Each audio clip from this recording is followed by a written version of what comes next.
Bonjour! Vous écoutez l'épisode 135 de Change ma vie, le podcast qui vous donne des outils pour votre esprit. Aujourd'hui, nous allons parler ensemble de la déception. Ce que cette émotion nous dit, comment l'accueillir et quoi en faire. Je suis Clotilde Dussoulier, auteure, coach certifiée et exploratrice de ma vie intérieure et je partage ici les découvertes qui ont changé ma vie.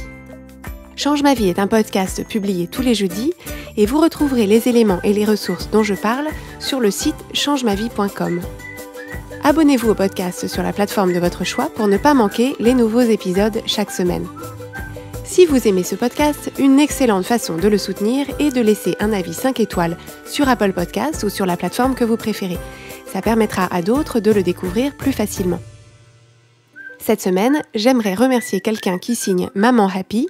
qui écrit « Merci infiniment Clotilde pour ces podcasts tellement bien faits et qui permettent de faire un réel travail sur soi. C'est une vraie révélation. Je cherchais depuis longtemps quelque chose pour comprendre, progresser et me sentir mieux intérieurement. Avec ces podcasts, j'ai trouvé. » Merci beaucoup Maman Happy pour ce commentaire. Cette semaine, je voulais aborder avec vous une question que je trouve très importante, c'est la question de la déception. Alors, qu'est-ce que c'est la déception ?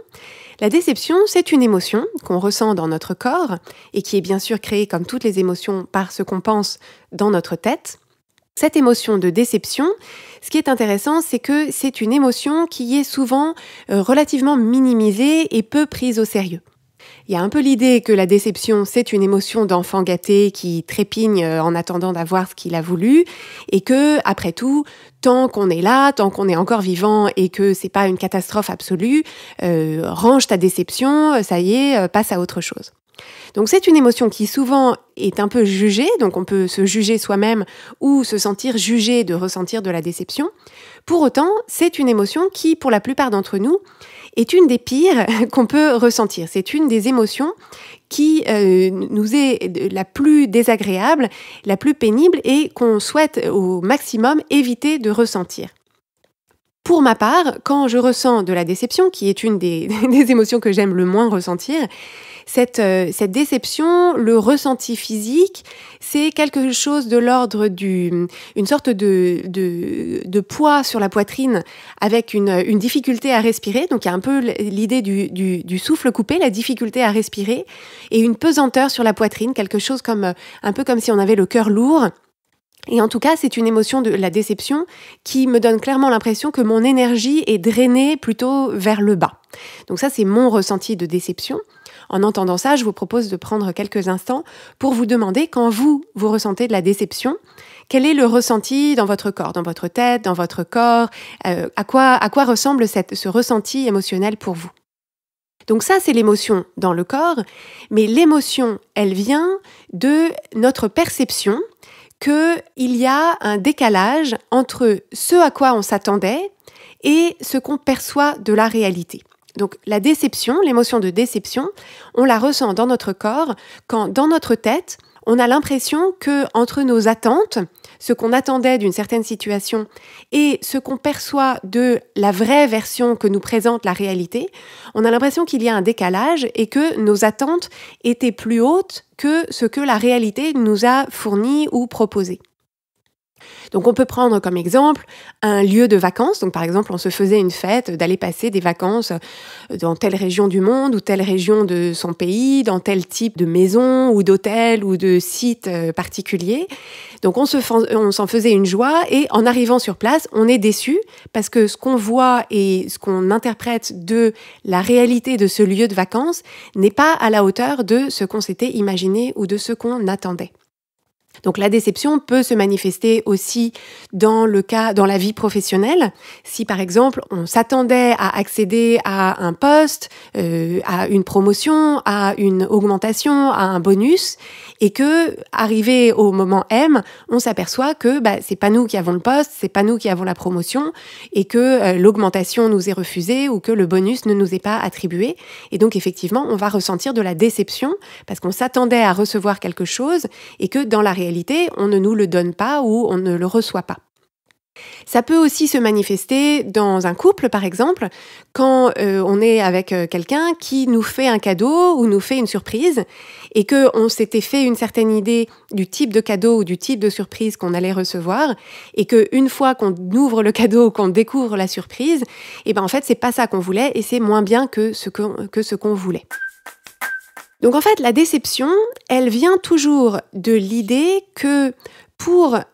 aller chercher et pour créer quelque chose dans notre vie, pour vivre des expériences dans notre vie,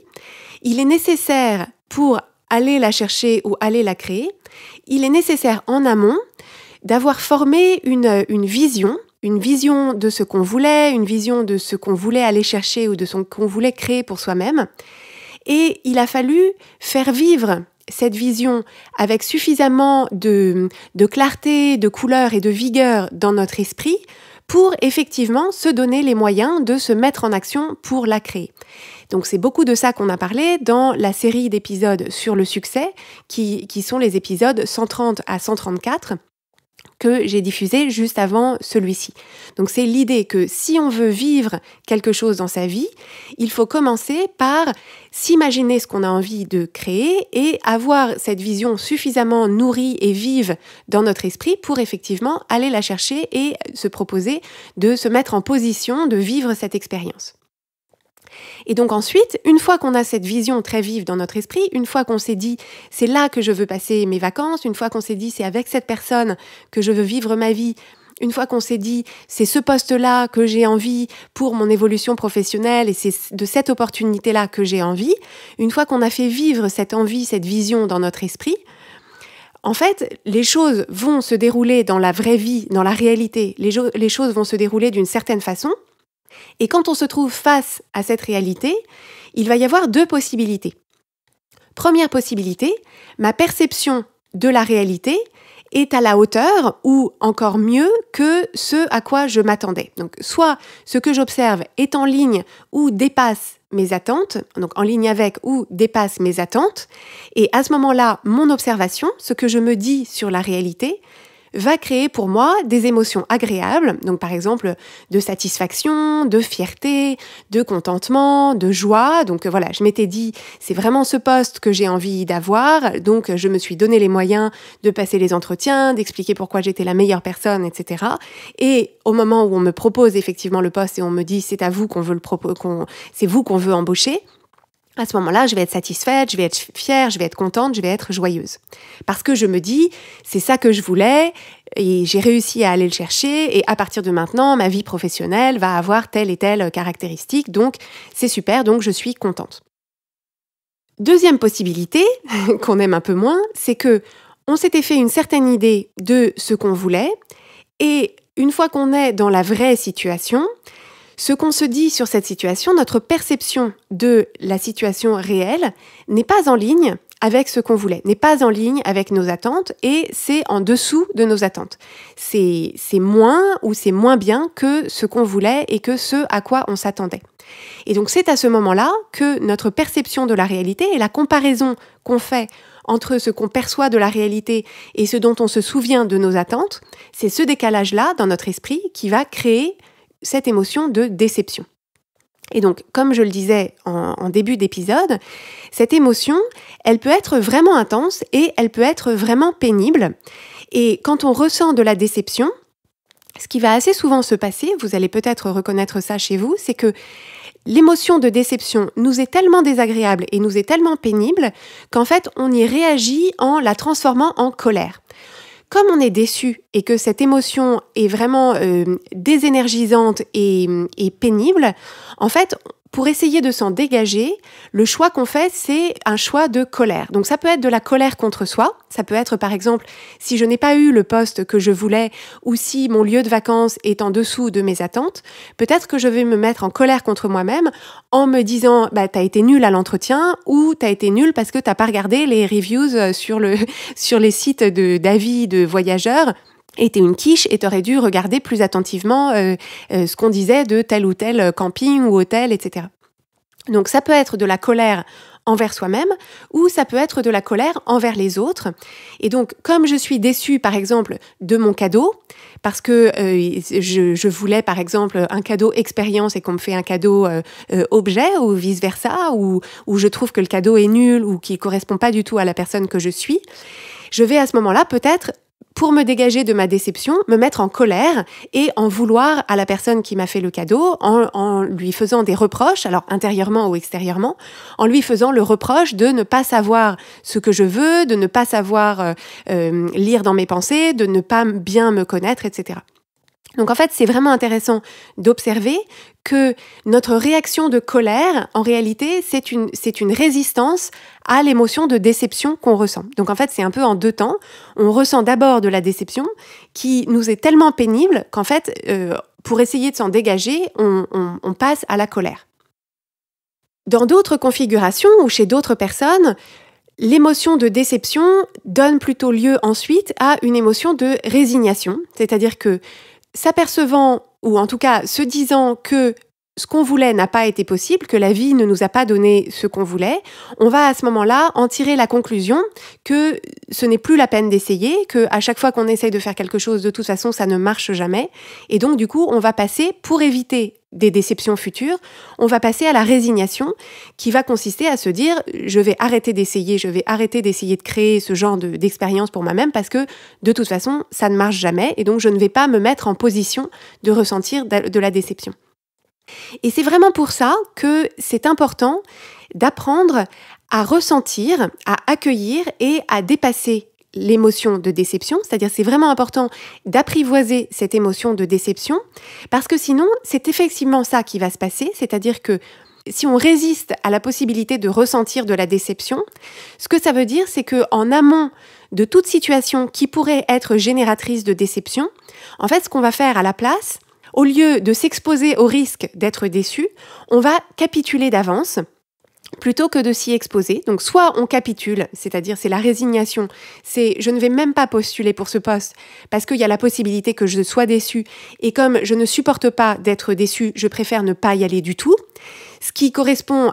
au fait de créer tout de suite de la déception puisque le poste, il n'y a aucune chance pour que je l'aie si je ne postule pas pour. Ou alors, ce qu'on va faire, c'est qu'on va se protéger derrière une armure d'indifférence. Si on s'est aperçu par le passé que quand on avait envie de quelque chose, qu'on exprimait notre envie et qu'on incarnait notre envie, il y avait la possibilité d'être déçu, à ce moment-là, la conclusion qu'on peut en tirer, c'est « il vaut mieux que je n'ai plus trop d'envie et que je ne m'attache pas trop ni aux gens, ni aux choses, ni à mes projets ». Et donc, il vaut mieux que je sois plutôt indifférente, parce que si je suis indifférente et si en fait je m'en fiche, finalement, que je l'ai ou que je ne l'ai pas, ça ne créera pas la même ampleur de déception.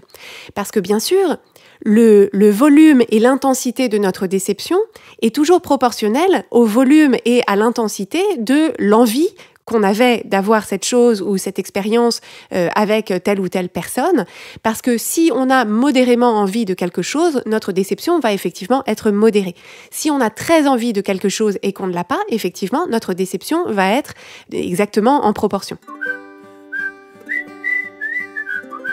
Pour illustrer ça, je peux vous donner l'exemple d'une cliente que j'ai accompagnée qui était en position de se remarier après un premier mariage. Donc elle avait eu un premier mariage, des enfants, et à la suite de ce premier mariage qui avait mené à un divorce, elle avait rencontré quelqu'un d'autre avec qui ça se passait suffisamment bien pour qu'ils parlent ensemble de se remarier. Et en fait, ma cliente avait une très grande résistance à l'idée d'avancer sur les fiançailles, les préparatifs du mariage et la possibilité de se réengager,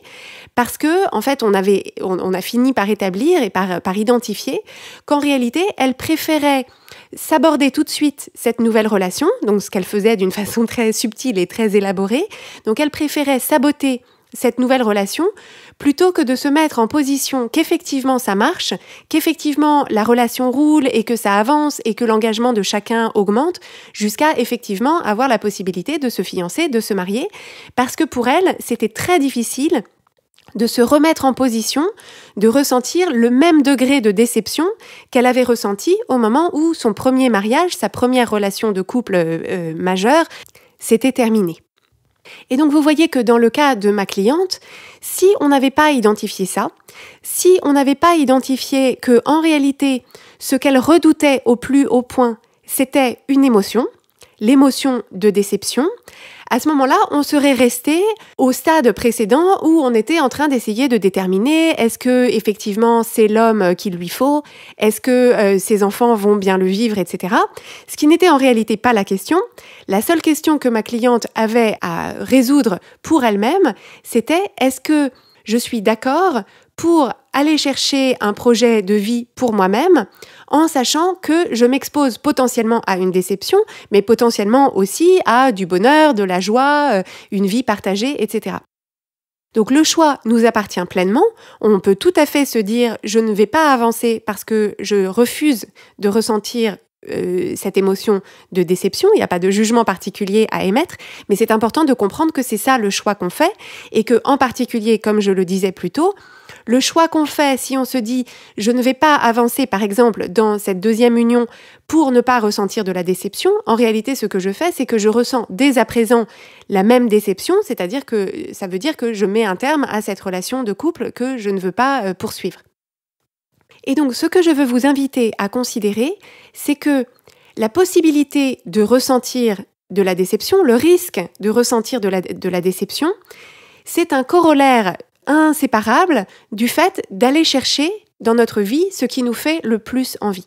La possibilité de ressentir de la déception, le risque de ressentir de la déception, c'est très naturellement le prix à payer, le tarif pour se mettre en position de réaliser nos projets, de réaliser nos rêves, nos ambitions et de créer pour nous-mêmes la vie et les expériences qu'on a envie de vivre. Et donc, pour ce faire, pour accepter la possibilité de ressentir de la déception, il est nécessaire d'apprendre à la ressentir, à l'accueillir et à la dépasser. Et donc, comment est-ce que ça marche ? C'est que quand la déception se présente, quand la déception, on la reconnaît et on la ressent dans notre corps, la première chose à faire, c'est tout simplement la reconnaître, donc se dire à soi-même, bah oui, voilà, compte tenu de mes attentes et compte tenu de ma perception de la réalité, je ressens une émotion de déception. Donc on peut examiner cette émotion de déception, on peut écouter ce qu'elle dit et en particulier, on peut prêter une attention particulière aux couches qu'on rajoute par-dessus la déception. Parce qu'en fait, souvent, il y a une première déception qui est la déception littérale, c'est-à-dire si on prend l'exemple du cadeau que me fait mon conjoint, il peut y avoir une première couche de déception qui est simplement le bijou qu'il a choisi pour moi, par exemple, n'est pas à mon goût. Donc je suis simplement déçue parce que j'ouvrais une boîte dans laquelle je supposais qu'il y avait un bijou, j'en sais rien, un collier, un bracelet, quelque chose. Donc je me suis fait dans ma tête une image d'un bijou qui serait à mon goût, en termes de couleur, de style, etc. Et quand je l'ouvre, je m'aperçois que ça ne correspond pas à mon goût, donc j'ai simplement la déception, c'est que ce bijou, techniquement, ne me plaît pas. Donc ça, c'est le premier niveau de déception. Mais il est possible que je rajoute par-dessus cette première couche de déception, d'autres couches de déception dans les conclusions que j'en tire sur moi, sur mon conjoint, sur notre couple et sur la qualité de notre relation, si en découvrant le bijou qu'il a choisi pour moi, j'en tire la conclusion que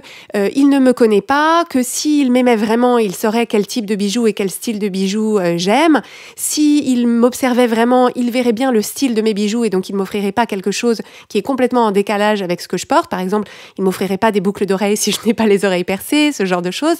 Et quelles sont les conclusions que j'en tire ? Est-ce que j'en tire la conclusion que notre couple est mal assorti, qu'il s'en fiche de moi, que en réalité peut-être il a récupéré ce bijou gratuitement, qu'il a récupéré à son bureau ou que sais-je ?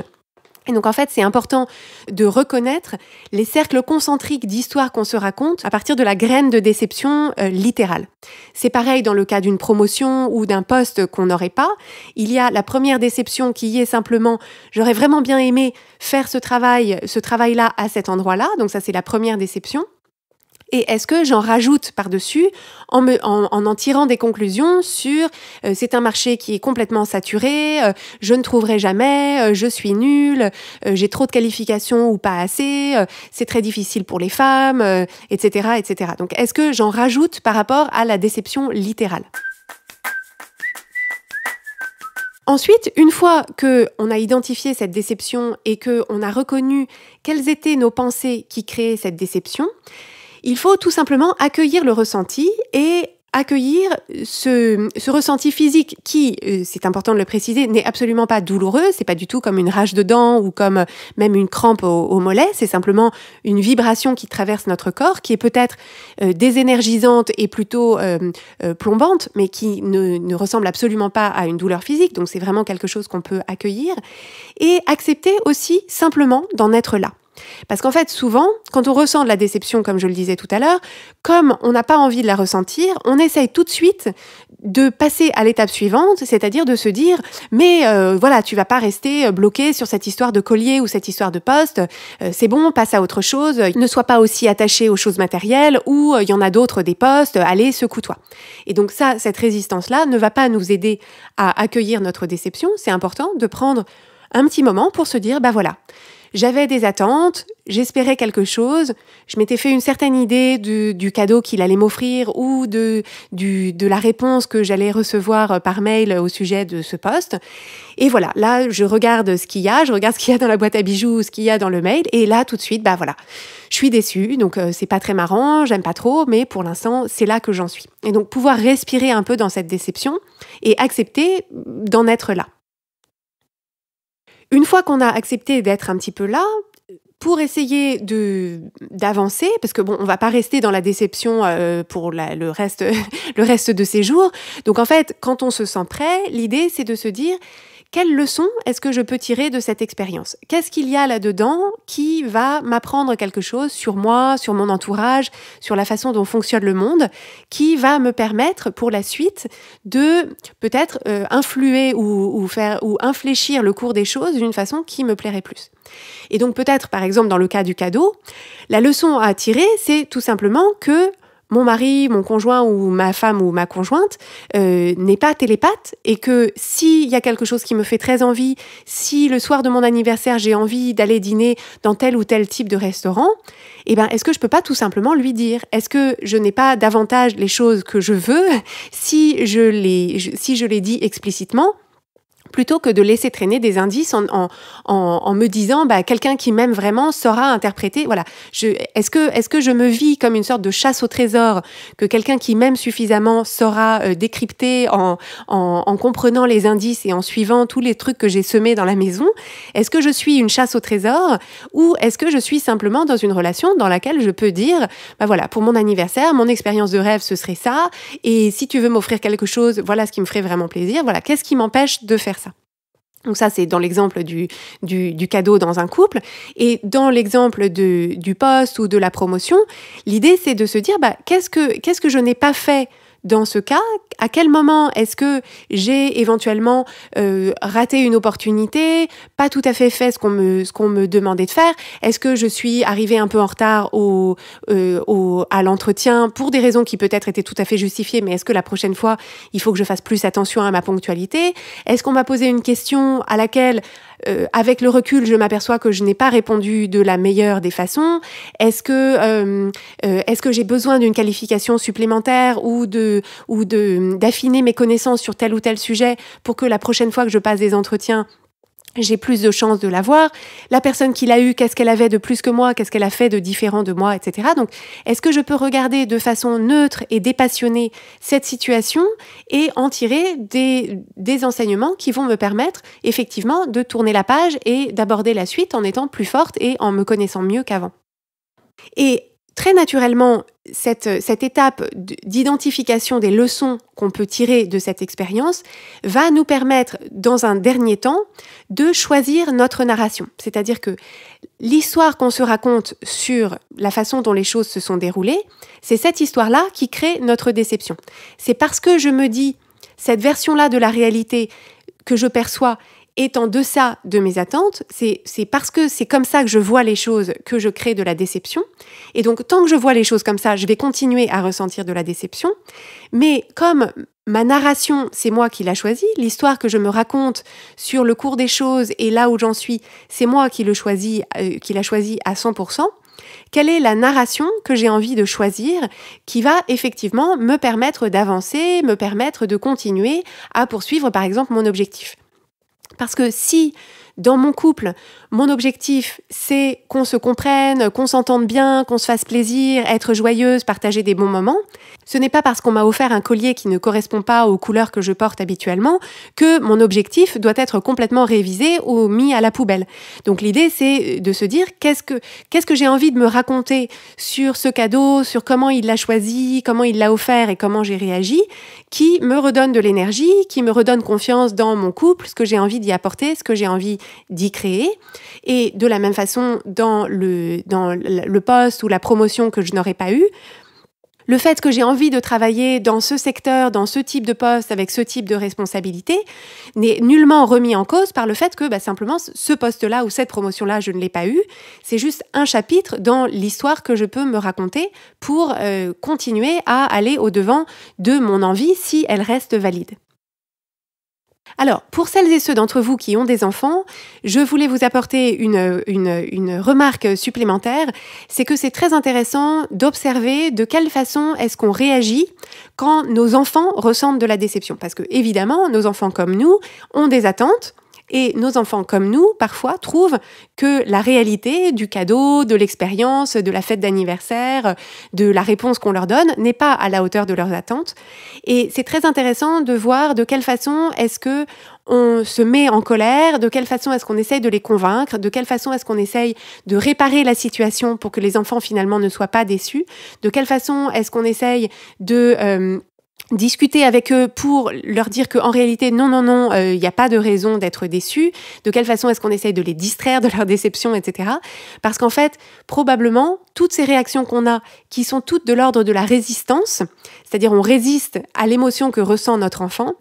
toutes ces stratégies de résistance, ce sont probablement les mêmes qu'on emploie envers nous-mêmes. Et donc ça, c'est quelque chose qui est très intéressant quand on a des enfants, c'est que notre réaction à leurs émotions est généralement un miroir. Alors un miroir direct ou un miroir légèrement déformant de notre propre résistance à nos propres émotions. Donc ça permet d'avoir une piste un peu d'exploration de cette façon. Et donc, pour intégrer ce que je vous ai proposé au cours de cet épisode, je vous propose de vous interroger sur ce que vous faites ou au contraire ce que vous ne faites pas dans votre vie pour éviter de vous exposer à la possibilité d'être déçu. Et pour les choses que vous voulez, les choses que vous désirez ardemment, est-ce que vous êtes d'accord pour vous exposer à la possibilité d'être déçu si c'est le prix à payer pour aller au-devant de ses rêves, de ses envies ou de ses projets? Si vous aimez Change ma vie, vous allez adorer Change ma vie mode d'emploi. Change ma vie mode d'emploi, c'est le programme de coaching qui va vous donner des ailes pour atteindre tous vos objectifs de vie. Grâce à notre méthodologie unique, nous allons vous guider pas à pas pour développer la vision riche et vivante de ce que vous voulez. Nous allons vous aider à trouver la clarté sur la façon la plus simple et la plus directe de l'obtenir, et nous allons vous apprendre à soutenir votre élan tout du long en surmontant les obstacles avec confiance pour vous sentir avancer tous les jours vers la vie à laquelle vous aspirez. Si vous écoutez Change ma vie, c'est que vous savez que vous avez une vie extraordinaire à vivre. Une vie qui a du sens et un impact, et c'est notre mission et notre passion de vous y aider. Je vous donne donc rendez-vous dès aujourd'hui sur changemavie.com/coaching pour avoir toutes les informations.